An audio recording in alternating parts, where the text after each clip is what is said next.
All right, welcome geometry, fourth period. We're gonna finish our notes from the other day, but we're gonna start off with our warm-up. So for question A, you're gonna find the area of those three shapes. You got a square, a triangle, and a trapezoid. Look up those formulas if you need.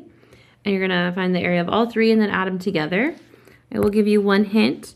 You do need to find this length first. And keep in mind, this is a right triangle. That'll be your hint. You'll want to find that first. And then for question B, we're going to find the area of our shaded region. So we're going to find the area of our rectangle and triangle and then do a little subtracting. So go ahead and pause maybe 5 minutes and then come back and check your answers. All right, so I'm going to start off by finding that missing measurement because that's going to get us started. We have to use our Pythagorean theorem. X squared plus 9.6 squared equals 12 squared. Once you solve that, x is about 7.2. So that measurement here is 7.2, and that's half of the side of our square. So we're going to actually double it to find the whole length of 14.4. All right, from here, I can use that information to help me find the area of our square. Is going to be 14.4 squared, which gets us an area of 207.36. We're going to hold on to that until we get the other two areas so we can add them together. So since we have that 14.4, that's also the base of our triangle. So to find the area of our triangle, we are going to do 1/2 our base, 14.4, times our height, 9.6. So area of our triangle ends up being 69.12. All right, last piece we need to find is the area of our trapezoid. We have one base and we have the other base because this is also 14.4 because our square is the same on all four sides. And then to find the height of our trapezoid, distance between our bases, we know the whole length of the shape is 25.4, so we're going to subtract our 14.4. And that gets us our height of 11 meters. So for a trapezoid, we're going to go 1/2 times our height, which is 11, and then we're going to add our two bases together, 14.4 plus 10, and then gets our trapezoid area as 134.2. So for your total area, we are going to add those three together for our total area being 410.68, and then this is in meters squared since area. All right, for question B, we got to find the area of the rectangle and the area of our triangle, and then we're going to subtract them from each other. So for the area of our rectangle, we have all the measurements we need. Length times width, so 14 times 25, and that gets us the area of 350. And then our triangle, we also have all our measurements that we need. 1/2 base is the 25, and then the height is that 11 there. So the area of our triangle is 137.5. And then to find the area of our shaded region, we're going to subtract the triangle from the rectangle. So our shaded area is going to be 350 minus 137.5. Whoops, sorry, 137.5. So your total area for that shaded part is 212.5. And then still units squared since we're with area. All right, double check those answers, and then we're gonna go down to where we left off on task 3. I think we had one left. Yep, we finished those ones. Okay, so for question B, we have a cylinder. Go ahead and use your surface area formula, and we're going to round to the nearest tenth. Okay, so surface area for a cylinder,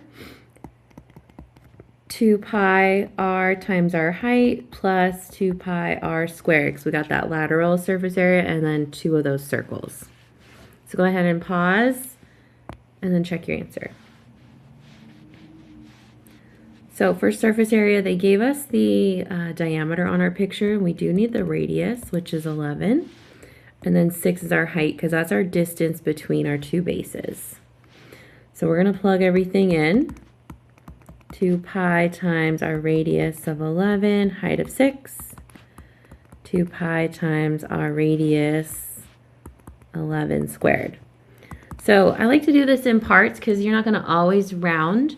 So I'm going to simplify each of those terms. So I'm going to multiply all the numbers except for pi. So 2 times 11 times 6, and that gets me 132 pi. And then 11 squared times 2 gets me 242 pi. So if I had changed the directions to say, hey, give me an exact answer, you're just going to add the two numbers in front of pi and treat pi kind of like a variable, even though we know it's a number. And then your exact answer would have been 374 pi. That's if we wanted to leave it exact. But I did tell you to round, so hopefully you did. Once you get here, you times that by pi and get about 1175.0 and then 70 centimeters squared.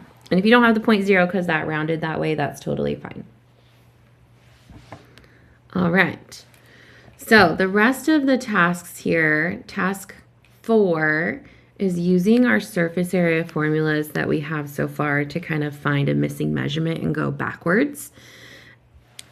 So we're going to start, anything we need to, we're going to round to nearest tenth if we necessarily need to. And then we're going to start off with question A.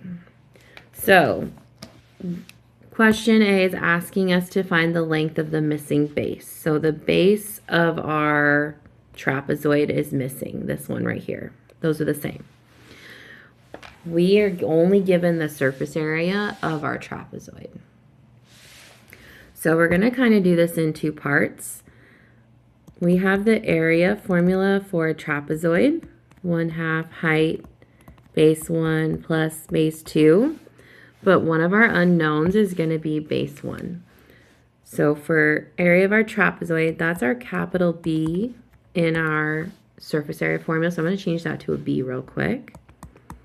1/2 height of our trapezoid. Distance between our bases, that's our 4.3. And then base 1 I'm going to leave as our variable plus base 2 as 3. So I'm going to simplify anything I can. 1/2 of 4.3 is 2.15. And then I'm going to leave the base 1 plus 3 together. So that's our capital B right there. I'm going to set that to a side for a second and then go back to thinking about the surface area formula.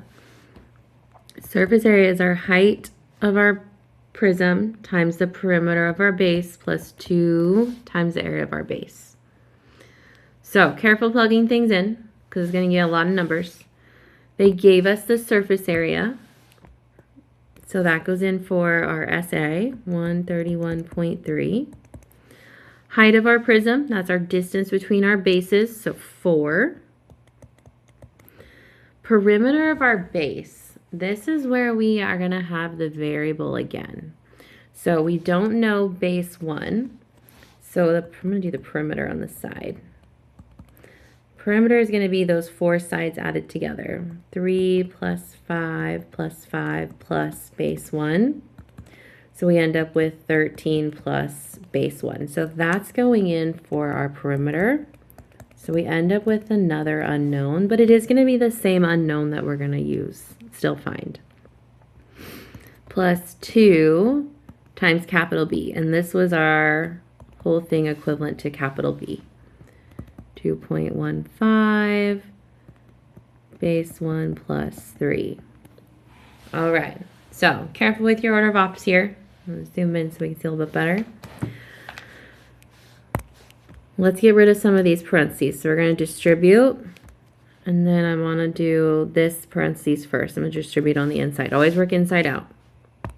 We have 131.3 still. And then if I distribute the 4 to everything, let me grab my calculator real quick.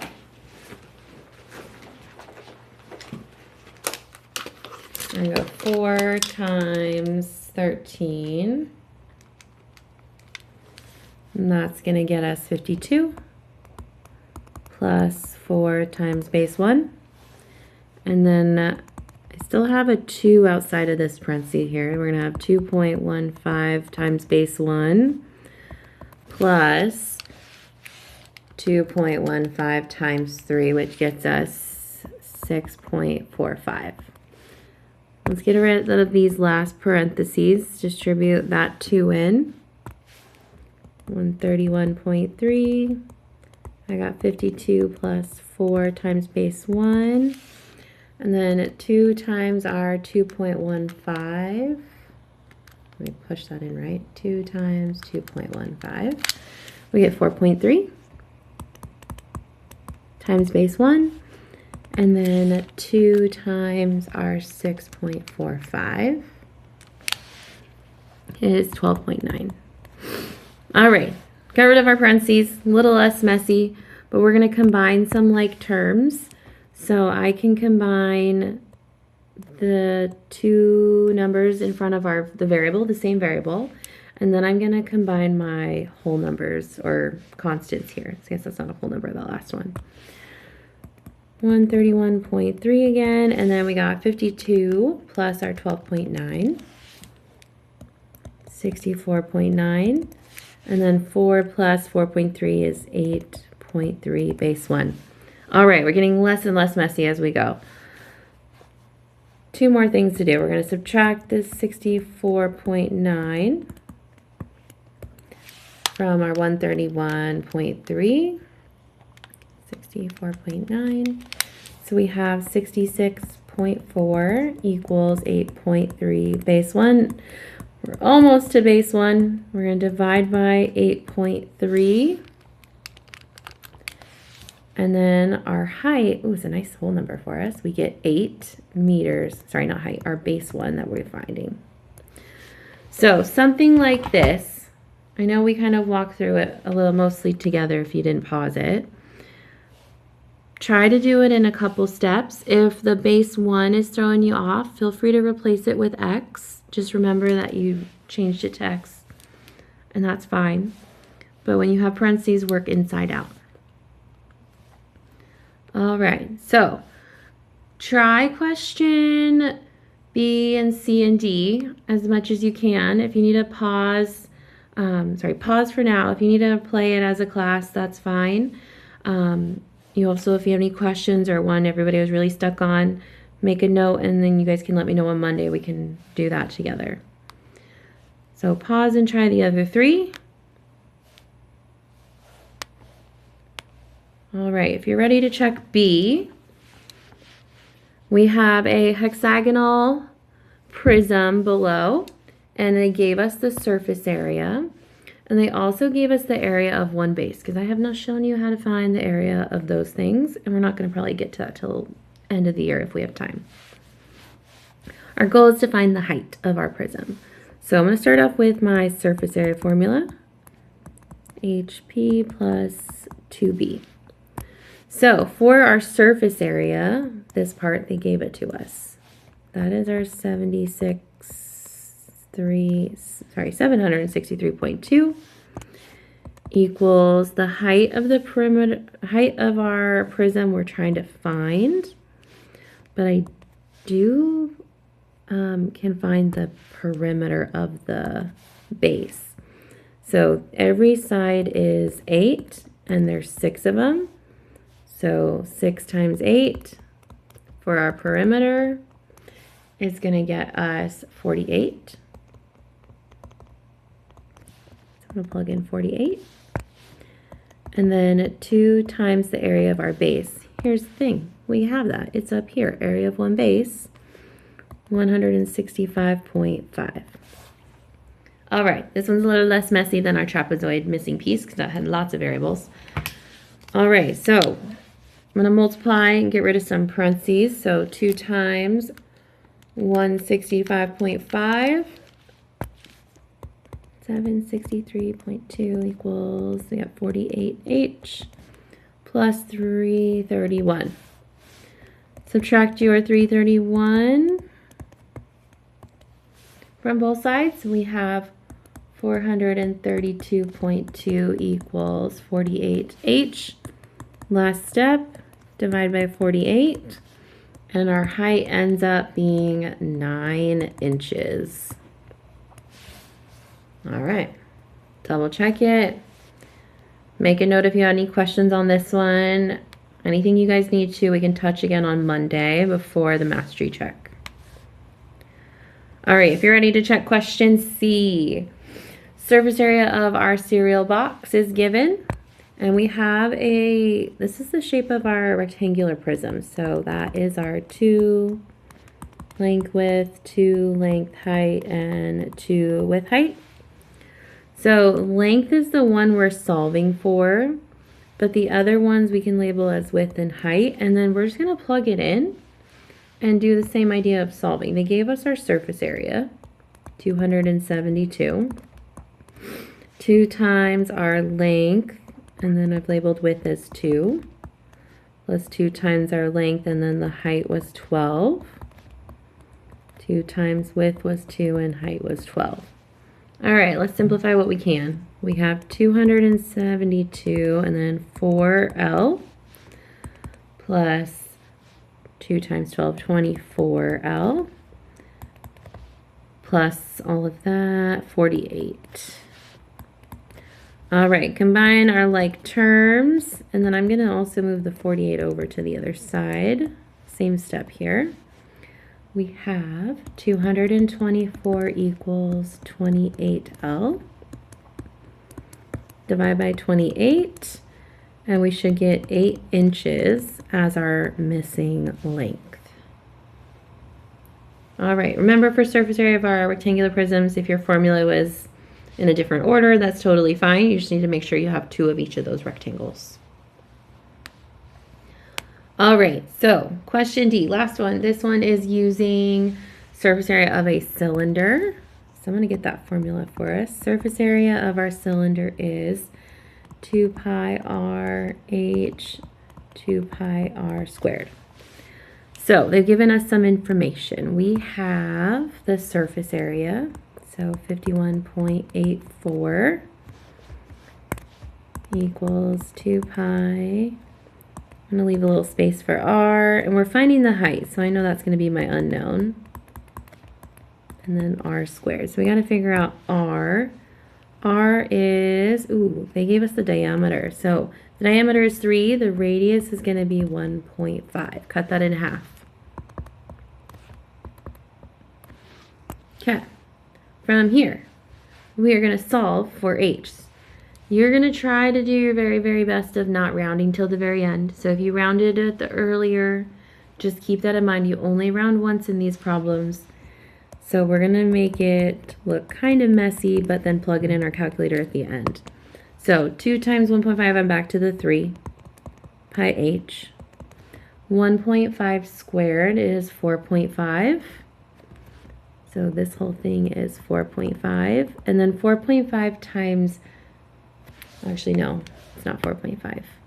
I think the whole thing is 4.5. 1.5 squared, it's actually 2.25. And then times that by 2, the whole thing should be 4.5 pi. Okay, so we're going to leave pi in our answer until we're ready to plug it into our calculator.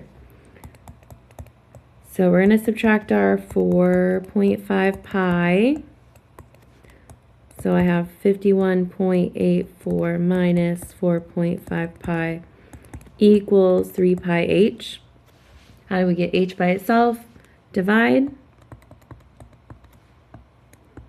by 3 pi. And so this is what goes in your calculator. You don't want to round until the end, because otherwise we might be slightly off with our final answer. We want to get as close as possible to the actual answer, even though we are going to round. When you're plugging this in your calculator, make sure you put parentheses around top and the bottom of your fraction so it does your order of operations right. And then check your final answer. You should get about 4.0 inches for your height. Okay, double check your calculators on that one. Okay, very last question is finding the surface area of a composite figure. Composite figure is just like when we did our composite of regular shapes. It was a multiple shapes, kind of like our warm-up, but this time we're going to have multiple solids put together. So it's not the best picture. We're going to say the book gave us this picture, but we have a house on wheels essentially, but we're going to just think of it as two solids. We have one on the bottom that looks like a rectangular prism.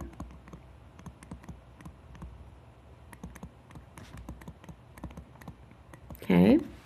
And then the top is a triangular prism.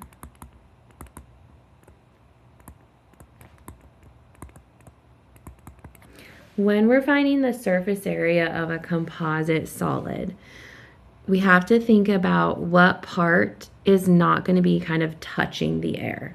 So we're going to pretend the wheels, it's like floating, so we are going to count the bottom. But if we look at the rectangular prism, there is this top that's up in between the two prisms that's not going to be exposed, right? If we were trying to paint things, we wouldn't paint that part because it's not exposed to the outside. Same thing with our triangular prism, that one side is not going to be able to be seen, so we're not going to paint that either. So when we are doing this, if you think back to yesterday when we did nets, nets are very helpful with this. So if I look at the net for a rectangular prism, that gives me those 4 rectangles that create the sides. It doesn't need to be drawn accurately. We're going to go ahead and just make sure it's labeled accurately. Then we have the 2 rectangles that create the bases. So if we label these, I have the bottom, which is 12 by 16. So we have 12 by 16. All of these are 16. And that's 12. And then we have another one that is 12. And then our other 2 sides are going to be by 6. So we have 6 for all of those. But one of those sides is not going to be counted. So the side we're not counting is our 12 by 16 because that would be the one in the top in the middle. So one of these we are not going to add into our total surface area. So you can find the surface area of the other rectangles and add them together to get our prism. And then I'll set you up for our triangle one. So go ahead and draw yourself a net. It's going to be 3 rectangles. Again, they don't need to be to scale. It's just so we can see what we don't need and where the measurements go. Give myself a little more room. All right, so the one here is 12. And that was 12 again. But then the other sides are that 7.2.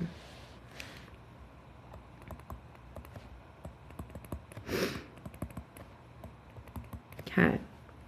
And then they gave us the height of our triangles that we're going to need to find the area of that. And those are 4 each.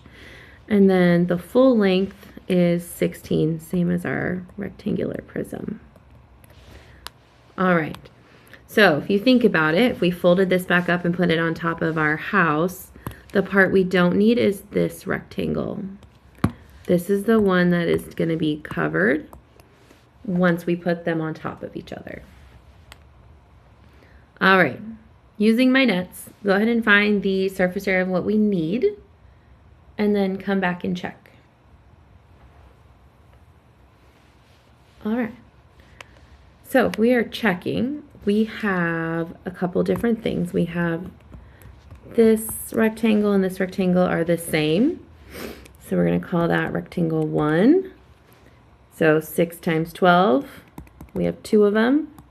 6 times 12, and that's going to get us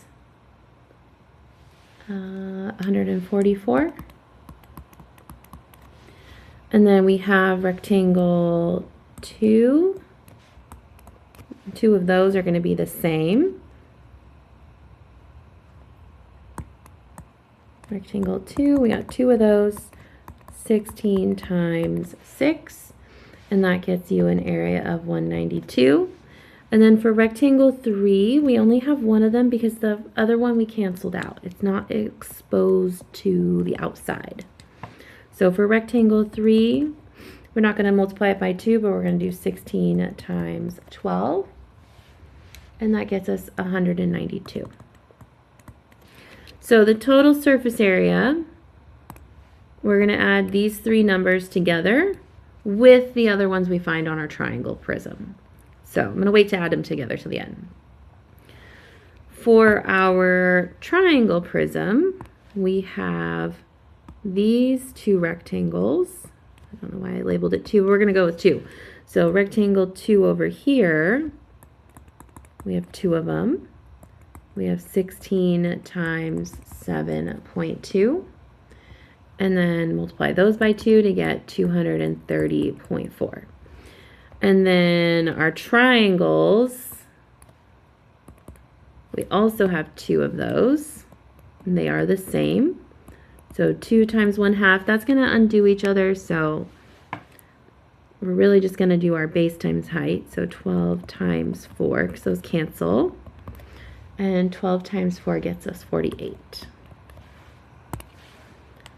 All right, so the 3 things I have circled over here plus these 2 is going to get us our total surface area. We're going to add them all up together, and you should get 806.4 feet squared. Okay. So, I know I'm not here today, so before our mastery check on Monday, I promise to answer any questions that we're unsure about or anything we want to revisit from these notes.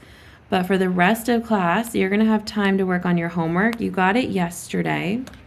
If you were not here yesterday, it should be on in the folder on the whiteboard. So check that out. Try it for the rest of class. Help each other. Make sure you look at your formulas, look at the examples we've gone through, and then I'll see you on Monday.